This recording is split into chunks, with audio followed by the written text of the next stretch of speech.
Jesus Cristo é o Senhor.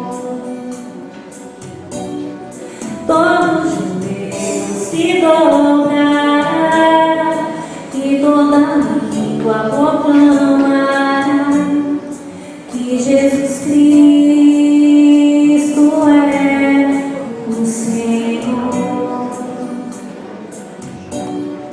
Nada poderá me abalar, nada poderá me derrotar, pois minha força e vitória tem nome, é Jesus.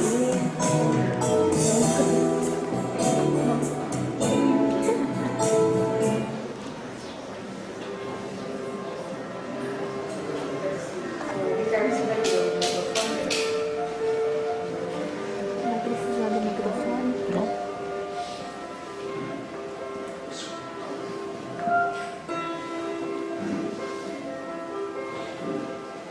Levemos o pensamento ao Pai neste momento, formando essa corrente positiva em nome de Jesus. Pai, Deus, nosso Pai, de todas as horas. E ao invés dessa vibração positiva, pedimos ao Pai que envolva cada um de nós nesta noite, para que possamos receber o auxílio fraterno, para que possamos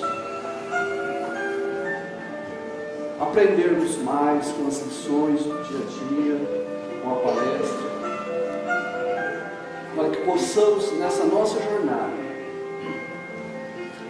descortinarmos o véu, que muitas vezes faz com que nós não enxergamos a verdade, o caminho e a vida que certamente nos conduzirá ao Pai. Olhe, Pai, por todos os irmãos necessitados que se encontram em tratamento nesta casa de oração.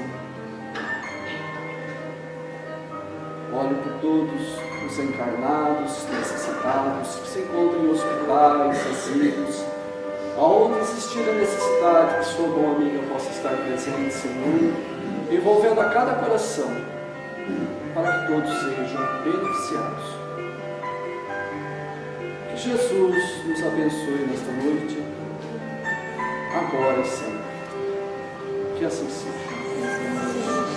Bom, gente, nós temos hoje aí, dando continuidade ao nosso Evangelho segundo a Igreja Espírita de Santa Adélia, o nosso companheiro Ricardo Filhos, lá do Semeador de Catanduva, que vai nos prestigiar aí. Seja bem-vindo.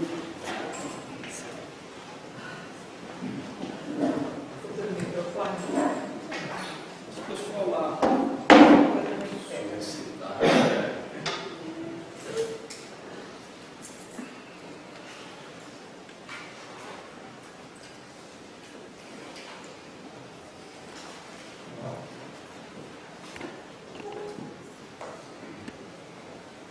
Caros amigos, irmãos de ideal espírita, que Jesus, o nosso adorável Mestre, possa continuar a nos envolver na sua paz. Dá para escutar direitinho aí, Luciano? Tudo bem? Então vamos nós. Nós trouxemos para as reflexões da noite o tema família, relacionamento familiar. E me recordo, na década de 80, numa das visitas a Uberaba, com um grupo de amigos, e madrugada adentro, Chico trabalhando no grupo da prece, até que conclui as tarefas, ele tinha o hábito, ao terminar, saía na varanda do grupo da prece, e ali proseava com os amigos que ali estavam.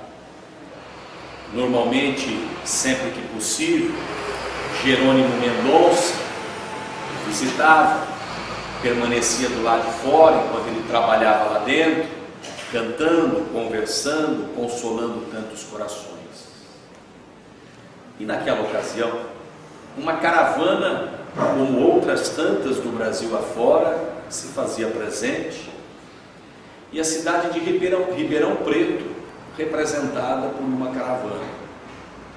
E uma senhora, quando Chico conclui as tarefas e vai nessa área, ela narra a ele dramas envolvendo família, as lutas, as provas, as dificuldades do relacionamento.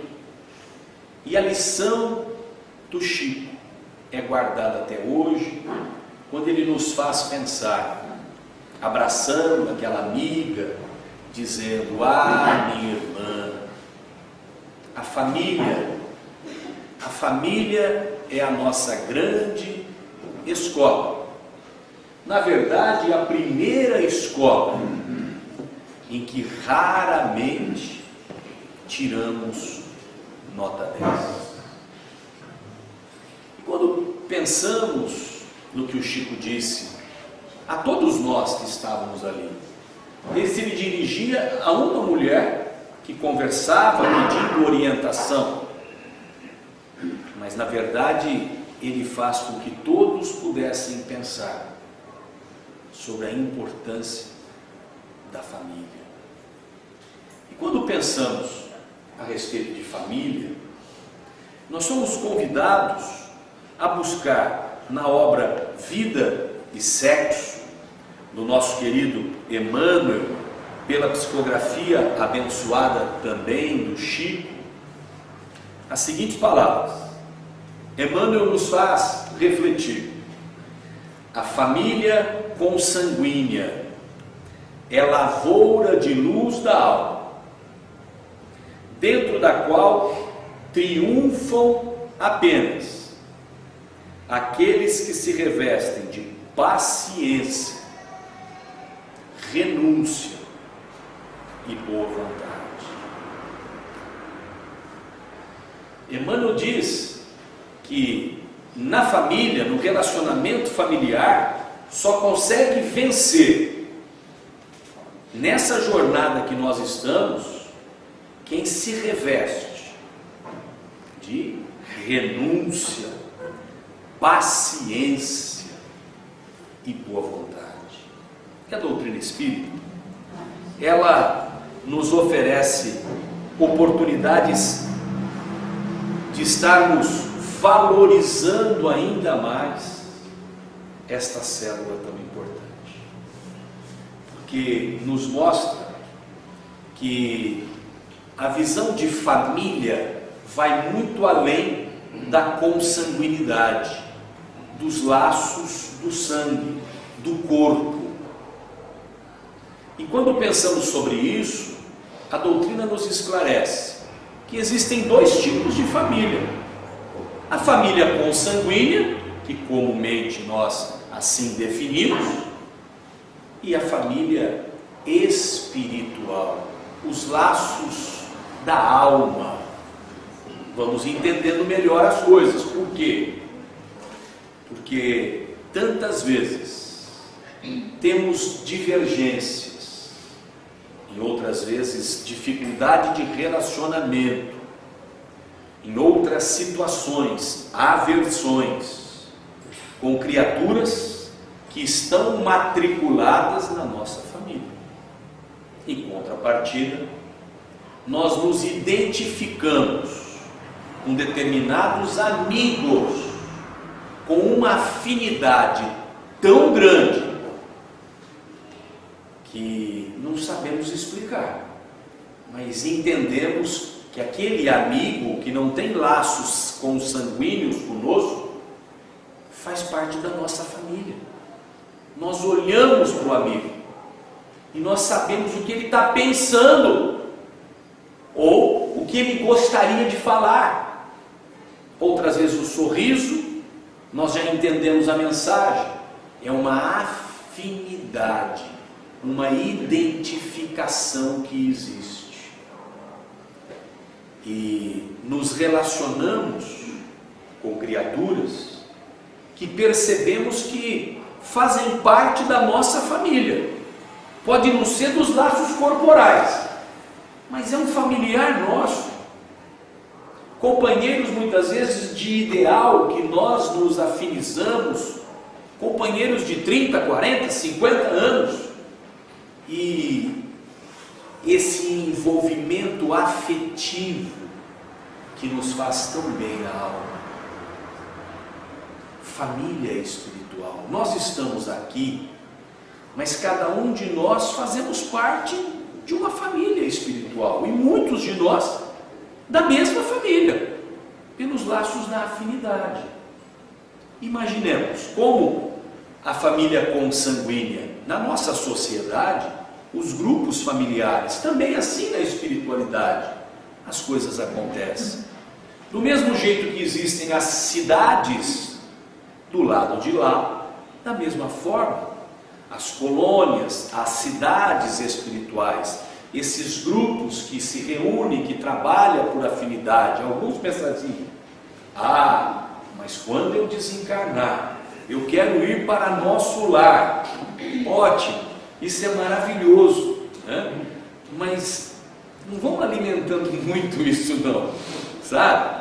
Por quê? Porque os espíritos ligados a nosso lar faz parte de um contexto, uma família espiritual vinculada a uma das comunidades do lado de lá, que o Chico retrata numa obra, envolvendo espíritos que fazem parte como se fosse uma pirâmide. Existe em cada família, num desenho de uma pirâmide, alguém que é um líder daquela família. E é assim que nós vamos crescendo, nos ajudando, trabalhando em grupos. E obviamente que os espíritos que têm afinidade com o nosso lar lá estão. Agora, na nossa região existem as colônias de cidades espirituais. Quem nos dera, se nós dermos conta de chegar ao fim dos nossos dias por aqui, com a missão cumprida, com a consciência tranquila, para estarmos sendo acolhidos em colônias que diz respeito ao nosso dia a dia, a nossa região, o grupo de almas que temos vínculos, né? Agora, precisamos fazer a nossa parte. Muitas vezes a gente sonha, a gente lê uma obra espírita que fala da vida no mundo espiritual, nos emocionamos e esquecemos de que, para termos acesso a isso, nós temos que estar vivenciando o que estamos aprendendo. E esse é um desafio nosso. Quando fala da renúncia, da boa vontade, quando nos convida, Emmanuel, ao trabalho de paciência envolvendo os familiares, ele nos diz assim: não é o acaso que está reunindo o grupo familiar. Muitas vezes é interessante, tem algumas tiradas, normalmente com os filhos. Alguns dizem: mas essa questão envolvendo família, eu estou aqui e vocês não deixam fazer isso, deixam fazer aquilo, eu não pedi para nascer, o problema é de vocês, vocês me colocam nisso. Não pediu para nascer. E aí a gente fica pensando: de fato não pediu para nascer. O que acontece é que nós imploramos para nascer, porque os espíritos esclarecem que a população do mundo espiritual é no mínimo 3 vezes superior à população de quem está encarnado. E será que nós vamos desencarnar e já está, pode voltar, eu quero reencarnar, eu sou um espírito em missão, já atingi um grau muito alto, eu preciso ir para Santa Adélia, onde eu vou reunir um grupo numa missão extraordinária. Nós sabemos que não é assim que funciona. Nós estamos aqui e não é o acaso que nos trouxe. Quer ver uma mensagem interessante que eu peço licença para ler um trechinho, que eu gosto demais, em que é extraída de um livro do Kiko, do nosso querido Francisco do Espírito Santo, de Catanduva, da Lua Nova. Está inserida essa mensagem no livro Um Modo de Entender, Uma Nova Forma de Viver, é do Espírito Hamed. Inclusive na internet, esta mensagem ela é atribuída ao Chico. Na verdade não é, é uma mensagem do Hamed, que está nesta fonte que eu acabei de citar. Tá bem? Reprogramação, diz a mensagem. Esse tem alguma coisa a ver com a gente. Quando a gente pensa em família, e a mensagem diz assim: nasceste no lar que precisavas, vestiste o corpo físico que merecias, moras no melhor lugar que Deus poderia te proporcionar de acordo com o teu adiantamento, possuis os recursos financeiros coerentes com as tuas necessidades, nem mais nem menos, mas o justo para as tuas lutas terrenas. Prossegue a mensagem: teus parentes e amigos são as almas que atraíste com tuas próprias afinidades. Portanto, seu destino está constantemente sob teu controle. Não reclames nem te faças de vítima. Antes de tudo, analisa e observa. A mudança está em tuas mãos. Busca o bem e viverás melhor. A mensagem eu li alguns trechos. Convido vocês a conhecê-lo nesta obra chamada Um Modo de Entender, uma Nova Forma de Viver. Isso nos faz pensar que o acaso nós sabemos que não existe. E nós não estamos reencarnados num contexto porque alguma coisa saiu errada. Ah, mas quer dizer então que tudo está programado. Sim, existe uma programação quando se fala de reencarnação. Obviamente que espíritos medianos ou mais evoluídos têm todo um trabalho de programação, de planejamento. Nós somos espíritos medianos, não é? Nós ainda presenciamos na nossa sociedade, nos noticiários, se tem uma referência disso, aqueles espíritos que estão aquém, ainda na barbárie, né? Aqueles que são mais primitivos, que estão espalhados no nosso meio. Mas nós já atingimos alguns degraus, estamos muito longe de onde temos que chegar, mas já atingimos alguns degraus, numa condição mediana. Isso implica em programação reencarnatória. Quer dizer que o contexto social que nós estamos não é por acaso. O país que nós renascemos não é por acaso.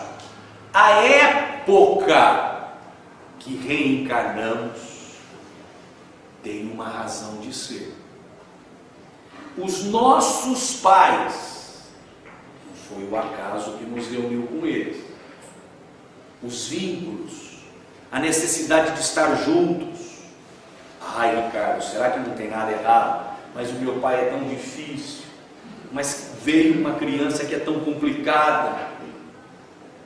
E nós sabemos que não tem nada errado não. Está tudo como tem que ser. Eu, nascendo neste lar, vou ter irmãos. Quantos irmãos? Isso faz parte de uma programação, de uma existência. Se eu agora já estou na juventude, que profissão eu devo escolher? Eu vou estudar o quê? Ou qual tarefa eu vou abraçar, profissionalmente falando? Isso tem a ver com os compromissos nossos, as tarefas, as experiências que nós vamos estar nos burilando, trabalhando enquanto estamos aqui. Ora, se envolve a escolha da profissão, eu devo casar ou não? Faz parte de uma programação. Eu devo ter filhos Quantos filhos?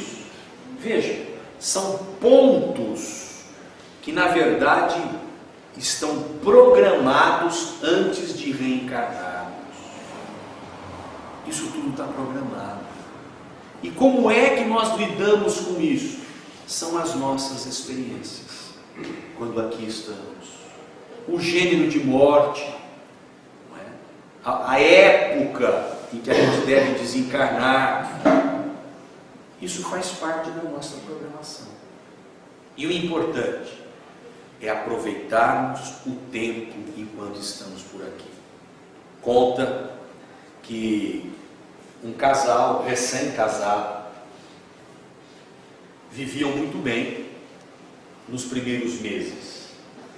Só que à medida que as coisas passavam, aquela jovem que era órfã e ela imaginava encontrar no lar, na família do marido, agora a sua família também, começa a ter dificuldades de relacionamento. Com quem? Vocês vão adivinhar. Sogra, meu Deus do céu. Esse pessoal é maldoso, viu? Eles falam da sogra, a gente sabe que a sogra é a nossa segunda mãe, não é isso? Né? Muito bem, vamos para frente. Eles falaram que a sogra, vão tocar a história com a sogra. E as dificuldades eram grandes. Por quê? Porque aquela mãe disputava com a nora o filho. E ela não aceitava estar perdendo o filho para a nora. E ela importunava, pegava no pé, contrariava. E aquela menina jovem, ainda um tanto imatura pelas experiências da vida, como é natural quando somos jovens, vamos aprendendo muito com o tempo. E ela então enfrenta, bate direto, de frente, e o marido fica numa situação difícil. A mãe jogava nesse contexto, e 1 ano e meio, e aquela menina já não tinha mais nem vontade de viver. E ela não abria mão, porque ela amava o seu parceiro. Até que, já não tendo mais opções, com aquilo que ela tinha, ela buscou uma alternativa. E ela procura um amigo do seu pai, e que já tinha desencarnado há muito tempo. E este amigo do pai era um homem que mexia com ervas, era um curandeiro, mas tinha muita sabedoria. E ela explica o que está acontecendo. Eu não aguento mais, não suporto mais minha sogra, ela acabou com minha vida. E enquanto é tempo, eu queria me ver livre dela. Como? Sim. Eu estou procurando o Senhor, e aí eu lhe explico o que estava acontecendo. Me dê 1 minuto. Passa, vem esse Senhor com muita sabedoria. Em nome da amizade com o seu pai, eu vou atender o que você me pede. E aí ele passa para ela ervas e diz: você vai aplicar isso no alimento dela. Só que fica atenta. Ela vai morrer. É mesmo? Vai. E se você, na verdade, como é que é o relacionamento? Se eu estou pedindo isso é porque eu não posso nem ver na frente.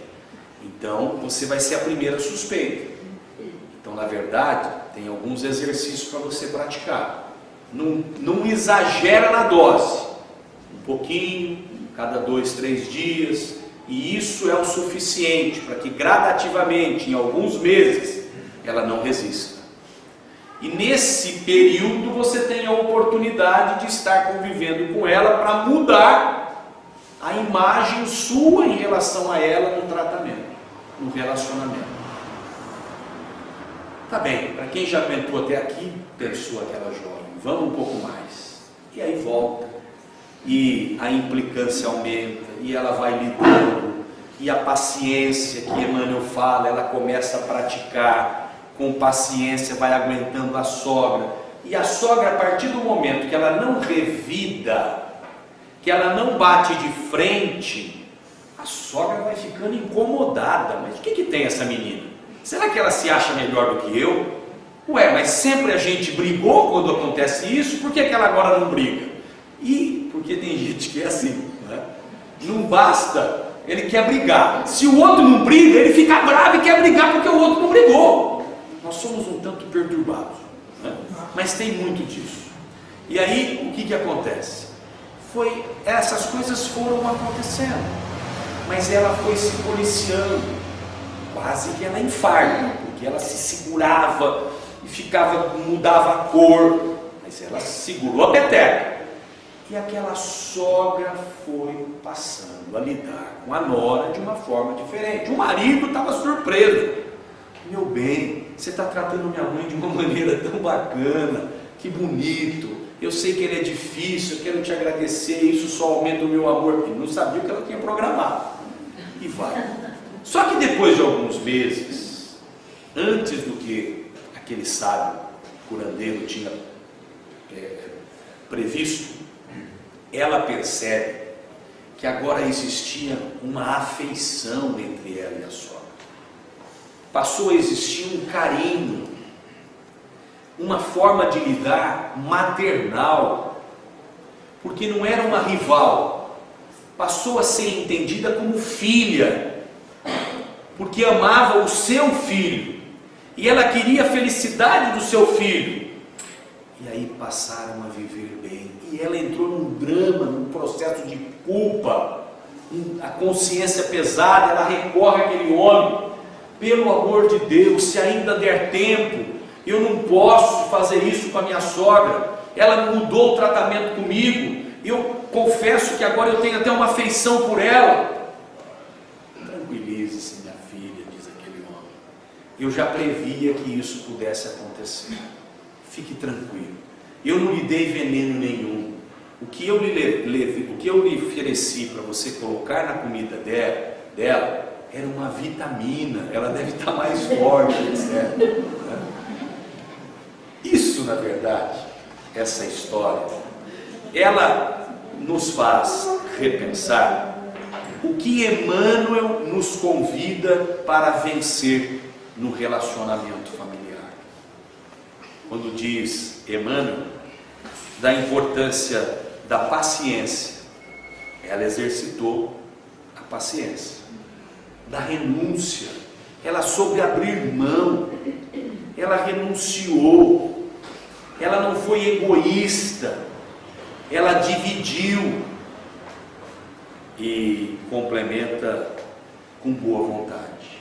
Ela passou a exercitar essa boa vontade no relacionamento envolvendo a sogra.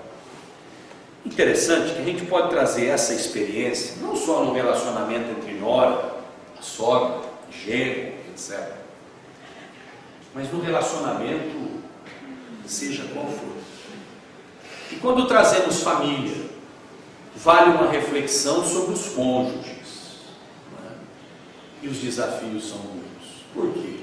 Porque cada um de nós temos uma formação que se difere da outra, não é assim? Coitada da dona Roselene lá em casa, vocês não queiram saber o que ela passa. Esse Ricardo dá um trabalho para ela, né? O Roberto Cassiari, ele diz o seguinte, que quando a dona Rose chegar do lado de lá, ela vai chegar chutando o pau da barraca, porque ela vai falar assim, ó, eu casei com o Ricardo, eu quero ter acesso livre a todas essas esferas aí de cima, e ele alimenta isso e ela acredita, né? Mas enfim, é brincadeira, mas lá ela tem uma cruz pesada. E o que a gente nota envolvendo o relacionamento do casal? Os desafios são muitos. E é natural de entender, porque nós somos individualidades distintas, não é? A minha família, costumes, uma determinada formação, a família da rua, uma outra formação, outros costumes, o que lá normalmente era normal, na nossa não, e vice-versa. Isso é o que normalmente ocorre com todos nós. E aí, quando estamos juntos, nós vamos tendo essas pequenas diferenças. E muitas vezes nós nos desgastamos com coisas tão pequenas que é motivo para fazer uma tempestade num copo d'água. E aí, como vale a experiência de vida de aprender a nos relacionar com mais paciência, cedendo um pouco mais, porque nós sabemos que os desafios são grandes. O Adelino, vocês já devem ter ouvido falar no Adelino da Silveira. O Adelino é um companheiro, escritor, orador da cidade de Mirassol, vizinho nosso aqui perto de Rio Preto, né? E o Adelino, numa das ocasiões que veio fazer palestra em Catanduva, o assunto surgiu falando do relacionamento do casal. E até que ele fala assim: Ricardo, num grupo, não é difícil conviver com as mulheres. É, Adelino? Você acha que não? Não, porque veja, nós, quando nos dirigimos a elas se contentam, veja com o quê? Surge alguma discussão. Se nós falarmos assim: olha, eu acho que você tem razão, elas já se dão por satisfeitas, e nós só estamos achando, e elas já acreditam que está tudo certo. Eu falei: rapaz do céu, você tem razão, é verdade, né? E numa ocasião, semana seguinte, eu com o Rô, tinha surgido alguma coisa, e eu fui um pouco irônico, é bem verdade, né? Porque eu falei assim: tá bem então, Rosalé, eu até acho que você tem razão. Só que ela escutou o Adelino falar. Eu não sei o que é que ela tinha na mão, mas ela lascou na minha direção o trem, né? E se eu não tivesse uma boa esquiva à época, eu teria levado uma bela chapuletada. Mas eu fiquei pensando: Adelino do céu, você, na verdade, isso foi uma pegadinha, porque eu fui concluir que o Adelino, até hoje, ele está com seus 70 anos, ele não casou, por isso que ele acha que é assim que lida com as coisas, entendeu? Então está tudo bem, mas em tom de brincadeira, obviamente, faz parte. Nós muitas vezes, para valorizar a felicidade, um momento de paz, muitas vezes a gente não precisa ter razão em tudo não. Querer estar certo em tudo, isso causa um desgaste tão grande, e aprender a ceder um pouquinho faz parte para o casal. E notamos que, se pudéssemos comparar como uma fórmula, né, num relacionamento, uma modalidade esportiva, se aproxima aí a Olimpíada que chega, nós poderíamos pegar, para exemplificar, uma partida de tênis, raquete, rede no meio e bolinha de um lado para o outro. E o mesmo espírito, vamos dizer assim, princípio do jogo, o frescobol. Vocês sabem o que é frescobol? Tem uma rede também, igual no tênis, raquete de tábua, né, de madeira, que o objetivo também é jogar a bolinha para o outro lado, por cima da rede, normalmente na praia, né? Vamos analisar as duas modalidades esportivas, o tênis e o frescobol. E aí o que acontece? No tênis, nós estamos jogando de forma competitiva. É assim? Eu estou lançando a bola para fazer o ponto. Eu tenho que vencer o adversário. Eu tenho que levar a melhor. E aí com habilidade, eu não entendo nada de tênis, tá bom? Mas eu escuto o pessoal falar. E com habilidade a gente vê a pessoa treinar e bater uma bola na paralela, ao lado da linha, lá no canto, ninguém pega. Outras vezes cruza uma bola difícil, outras vezes com um efeito larga uma bola próximo da rede, e faz o ponto, e comemora, e vence o adversário. Muitas vezes o nosso relacionamento está sendo uma disputa. Alguém tem que vencer, e obviamente que não é por aí. Quando nós buscamos o frescobol, a mesma rede dividindo, o espírito é outro, porque também tem que passar a bola por sobre a rede, só que agora não é para fazer o ponto. Na verdade, agora eu tenho que lançar a bola com habilidade para ir na raquete da minha companheira, e se eu errei, ela se esforça para consertar o meu erro, devolvendo a bola na minha raquete. Um facilita para o outro. Um não está ali para vencer o outro, mas sim para estar convivendo nesse momento de lazer, neste momento de boa convivência, de bom relacionamento. Isso é para pensarmos. Obviamente que existem situações e situações. Muitas vezes sabemos que o ideal num consórcio, num casamento, é nós avançarmos até o final. E em algumas situações isso não é possível. Por opção do casal ou de um dos parceiros, opta por se interromper. E temos direito a isso. E ninguém tem o direito de julgar a decisão tomada por ninguém. Somente quem vive, quem convive é que sabe as experiências como acontece. Em algum momento, o próprio casal se arrepende pela imaturidade, a falta de experiência. Se hoje, com a experiência que temos, lidássemos com os mesmos problemas, agiríamos de uma forma diferente. Outras vezes, e aí são situações e situações. Obviamente que nós entendemos que o ideal nessa convivência é avançarmos juntos. Porém, nem sempre isso é possível. E se respeita quando se interrompe. Ah, mas interrompeu, como é que acontece? As coisas se ajeitam. Ah, mas eu tenho que reencarnar. Pode até ser que aconteça, mas não necessariamente. Muitas vezes a gente convive de uma outra maneira. Agora, o importante é estarmos fazendo a nossa parte, o melhor. Estarmos convivendo com paciência. Aprendemos a tirar uma nota melhor no relacionamento. E são desafios que nos cabem.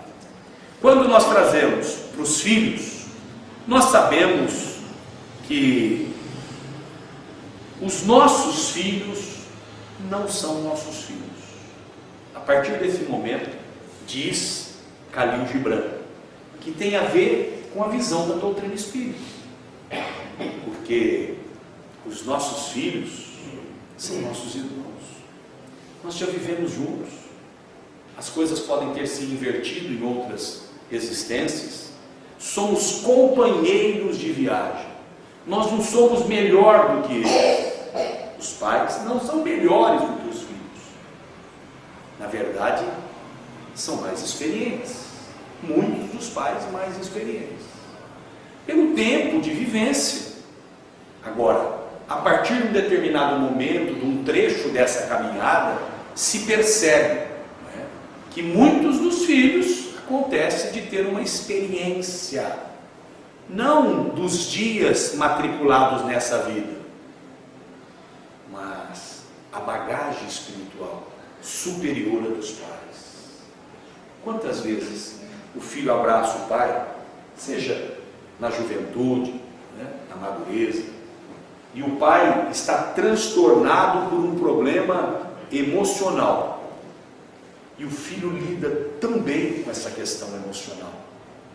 E é um momento de consolar o pai, de confortar, de orientar. Os papéis vão se invertendo. E nós vamos vendo essa troca é fundamental. Agora, existem os filhos problemas. Existem os pais problemas. E temos que procurar conviver bem. Alguns pais acabam lidando com isso de uma forma não tão positiva. Porque, apesar de terem feito todo o bem, notam que os filhos pisaram na bola. Fizeram escolhas que não são as mais acertadas. E não se perdoam por isso. Esquecendo que antes de ser os nossos filhos, eles são filhos de Deus. Obviamente, que aquele pai que está com a consciência tranquila de ter feito melhor, de ter amado e continuar amando, de ter paciência no relacionamento, de saber dizer o sim, sim, o não, não, a corrigenda bem aplicada, e mesmo assim as coisas se desvirtuam, entreguemos a Deus. com a nossa consciência tranquila. Sabemos que nesses capítulos envolvendo o relacionamento, nós temos alguns exercícios para estarmos praticando. E um desses exercícios envolve um aprendizado muito grande: aprender a ouvir. E aí eu fico e peço licença a vocês, porque muitas vezes eu não aprendi ainda a ouvir. Isso no dia a dia, em alguns momentos acontece, e eu me pego: Ricardo, olha lá, é assim, aprenda a ouvir. Às vezes os filhos estão falando conosco, e aí quando eu me dou conta, eu desviei o olhar: pai, faz favor, olha para mim, pai, eu estou falando com o senhor ou com você. Hoje em dia não é mais nem senhor, né? Nós temos os mais velhos essa formação dos nossos pais, a molecada olha tudo você. Quer olhar para mim? É verdade. Aprender a ouvir, dar atenção. Às vezes as pessoas vêm falar conosco e a gente um tanto ansioso. Se a pessoa demora para se expressar, nós queremos complementar o que ela está nos falando. Aprender a ouvir. Em outros momentos, como é essencial num diálogo estarmos olhando nos olhos da pessoa que se dirige a nós. Isso faz uma grande diferença. O exercício de estarmos aprendendo a ouvir, a não interromper, a não antecipar, como falei há pouco, é um treinamento para uma convivência mais saudável. Mas se treinamento de ouvir, aprender a ouvir é importante, não menos importante é aprendermos a falar. Não saber falar adequadamente já representou para nós momento de tantas quedas em outras existências. Não tenhamos dúvida disso. Porque com a nossa palavra nós podemos construir, mas nós podemos também semear guerras. E como é que nós estamos utilizando a palavra? O nosso falar, de forma ponderada, com equilíbrio. Muitas vezes nos exaltamos aqui e ali, acende a luz vermelha, nos policiamos, não vamos resolver nada discutindo, com voz mais alta, alterada. Em outros momentos nos convida à sabedoria de vida, a não falar. Não é o momento para falar. Mas passa aquele momento, nós temos o direito de conversar, nos respeitando a importância de expressar o que pensamos por meio da palavra, sem agredir, mas sabendo ponderar. Em alguns momentos, nós ferimos quem nós amamos, e aí temos que ter a humildade de pedir desculpa. Filhão, vem cá, senta aí. Papai foi indelicado com você. Saiba que aquilo que eu tratei contigo, eu continuo pensando da mesma forma, mas só que a forma que eu me expressei com você, eu fui indelicado. Me desculpe. Muitas vezes a gente não tem essa humildade. Hoje já se viu, eu vou pedir desculpa para fulano, e a gente abre mão de desfrutar da felicidade, da consciência tranquila, de estarmos em paz. Aprender a falar. Papai e mamãe conviveram por 65 anos juntos. A mamãe desencarnou faz uns 5 anos e o papai no ano passado. E papai sempre foi o equilíbrio, mamãe a tempestade. Mas o coração dela era maravilhoso. Mas era uma tempestade. E os filhos aprendemos muito com o papai. Porque ele, quando falava alguma coisa, os filhos tremiam na base. Não precisava falar. Na verdade, quando ele olhava, nós já entendíamos o recado. A A mamãe, ela mais se assemelha à geração atual. Ela olhava, os filhos hoje, como é que faz quando a gente olha feio? Qual é? Por que está olhando assim, pai? O que está acontecendo? O que deu no senhor agora? Né? Veja como estão os valores e como é fundamental a educação para mudar uma sociedade.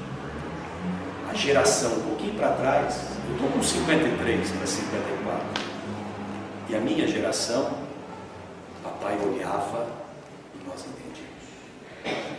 Obviamente que hoje, nós, muitos de nós também, olhamos para os filhos, eles entendem o que nós estamos falando. Mas a gente vê que uma boa parte está tudo bagunçado. Isso que eu falei, muitas vezes se retrata. E interessante na convivência do casal, porque papai sempre mais tranquilo, e a mamãe, nos momentos que ele estava bravo, nunca assistimos ela discutir. Nunca. Porque ela sabia que naquele momento o bicho pegava. Com sabedoria. Passava o momento, vai conversar com tranquilidade. E nós muitas vezes queremos discutir alguma coisa quando os ânimos estão exaltados. E nós não vamos a lugar algum. A importância de saber falar, expressando bem, a entonação da nossa voz, como é que a gente aborda, o que é que a gente vai expressar, etc, etc, etc. Tudo isso para valorizar a importância da convivência em família. Recordo de uma passagem do nosso querido Raul Teixeira. Saudades do Raul nessa casa, né? Há algumas décadas. E o Raul contou uma passagem muito interessante. Um casal comemorava bodas de, acho que brilhante, 75 anos de como vocês sabem o que é isso? 75 anos de convivência. Vamos lá. E os filhos sabiam, família enorme reunida, os filhos, eles tinham 90 e poucos anos, os filhos tinham ali os seus 70 e por aí. E os filhos sabiam que o papai era genioso, difícil de lidar. E naquele momento da comemoração, eles não deixam por menos. Mamãe conta um segredo para nós. Como é que ao longo de 75 anos a senhora conviveu, tolerou, aguentou o papai que a gente sabe que é um tanto difícil no relacionamento? O velho estava ali, ficou quietinho escutando. E a senhora, com a doçura que lhe era peculiar, ela diz assim: ah, meus filhos, não foi difícil. E olha para o seu velhinho ali, para o seu companheiro, para o seu parceiro, com muita emoção. Nos momentos em que o seu pai ficava um pouco mais exaltado, em alguns momentos um pouco mais nervoso, em alguns momentos, e narra alguns dos momentos de divergência, de atrito, relacionamento, eu passei a utilizar uma balança sensível. E vamos imaginar, abrindo um parênteses, uma balança não da nova geração, de uma geração para trás. Como é que era a balança? Tinha um prato de um lado e um prato do outro, não era isso a balança? Hoje é tudo digital, né? Mas vamos pegar aquela balança da época da turma aí. E eu passei a colocar esta ocorrência, quando as coisas se davam, que ele não tinha sido tão feliz na forma de se relacionar comigo, de falar alguma coisa ou fazer, eu colocava num prato da balança aquela ação dele. E em seguida, no outro prato da balança, eu colocava as qualidades dele. E sempre, ao longo destes anos, todas as vezes que eu fiz essa experiência, esta ação, todas as vezes, o lado da balança em que estavam as qualidades do seu pai sempre pesaram muito mais. Foi assim. Foi assim que ao longo dos 75 anos nós estamos convivendo e nos amamos tanto. Aí lembramos de uma frase atribuída ao nosso Chico, que nós na verdade falamos atribuída porque não temos a fonte, qual é a obra que ela se encontra, mas diz que é de Chico. Embora nenhum de nós possa voltar atrás e fazer um novo começo, qualquer um pode começar agora a fazer um novo fim. Quando pensamos em Chico Xavier e lembramos daquele momento em Uberaba, minha filha, a escola, o lar é a nossa primeira e maior escola, onde raramente tiramos a nota 10. Quando lembramos de Emmanuel, inclusive um parêntese, eu citei a obra de Emmanuel e não citei que esta palestra é baseada num livro do De Luca, Com os Olhos do Coração, uma excelente obra envolvendo o relacionamento familiar. E quando lembramos de Emmanuel, que nos fala que para vencermos em família é fundamental nos revestirmos de paciência, renúncia e boa vontade, nós concluímos que vale aprendermos com a sabedoria deste casal, 75 anos, que esta senhora passou a adotar, a levar consigo uma balança sensível no coração. Que possamos, da nossa parte, também levar conosco nos nossos corações essa balança sensível, no lar, no trabalho, nos desafios da sociedade, no relacionamento da casa espírita, que levemos a balança sensível e lembremos disso. Que Jesus nos abençoe.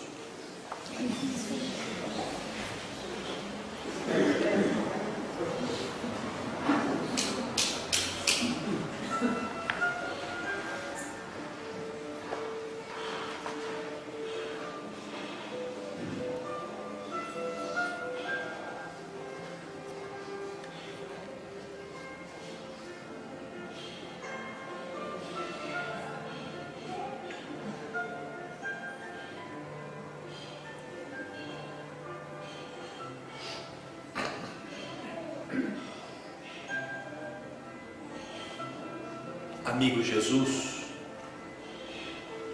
te buscamos, Senhor, felizes pela oportunidade da noite, de estarmos refletindo um tanto mais sobre os valores espíritas, estarmos repensando sobre a nossa jornada, as nossas experiências.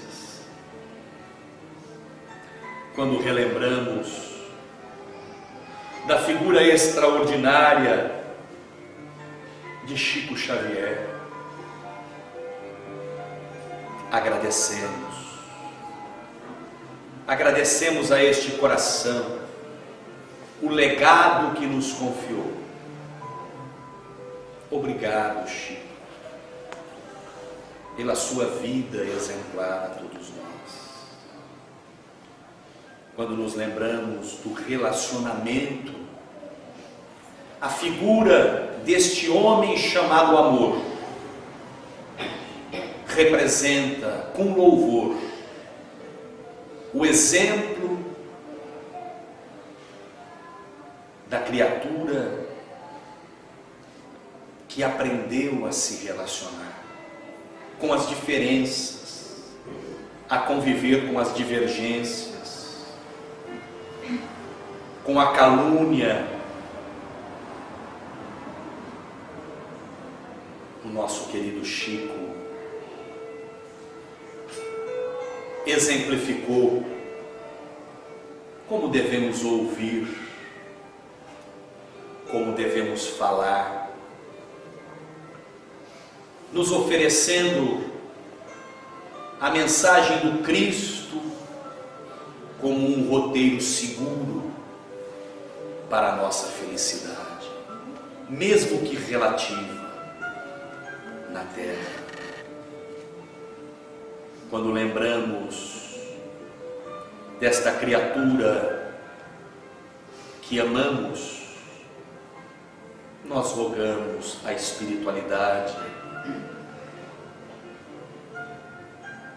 nos ajudar a cada um de nós, por meio dos benfeitores que fazem parte dessa nossa família espiritual, que possam continuar nos ajudando, para que nas nossas experiências nessa jornada terrena possamos valorizar o tempo, aproveitar o tempo de forma produtiva a nossa alma. Desta feita, nós que tantas vezes falimos em existências passadas, que possamos receber o auxílio para que no capítulo da convivência possamos tirar uma nota melhor, renunciando, tendo mais boa vontade para lidar com as pessoas, exercitando a paciência, como também os outros assim o fazem em relação a nós. Mas ajude-nos, Senhor Jesus, a produzirmos mais nesta existência abençoada. Agradecemos a doutrina espírita, a oportunidade de estarmos na casa espírita, aprendendo, refletindo.